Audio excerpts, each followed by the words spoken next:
Why is leaving and cleaving so essential in a thriving, healthy marriage? Hi, I'm Dr. Randy Carlson with an Intentional Living Minute.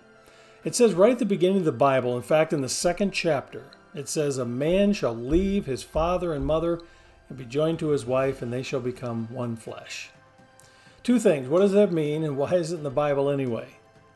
Well, first of all, let me just say, for some of you, this is not an issue at all. It's worked beautifully. Your parents have backed off, given you space, encouraged you, and you've got a great relationship. And so you really understand and you experience this in a healthy way. But there are some listening today, maybe viewing this today, is more like that TV show we used to have on, the Everyone Loves Raymond show, where it was fun to laugh at, but not fun to live through.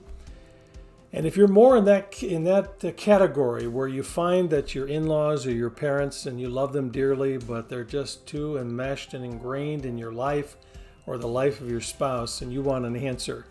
Well, first of all, what it means, and I say this with boldness and confidence, God's intention is for you and your spouse the day you get married to establish a new home.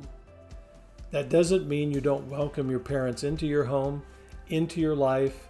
It doesn't mean you don't ask for their input. In fact, I think wise young people do that because parents and grandparents have wisdom and we can encourage one another. But when it comes to the end of the day and a decision has to be made about life or kids or finances or work, it has to be between you and your spouse. That is God's intention.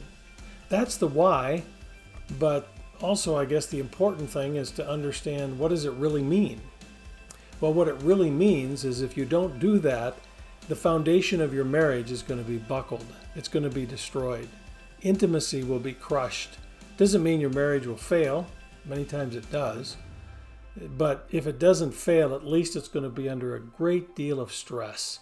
So let me say to the in-laws, moms and dads and grandparents, back off. Give space. Encourage. And I say to young couples, develop a strong bond of intimacy and closeness together. That is God's intention for your marriage.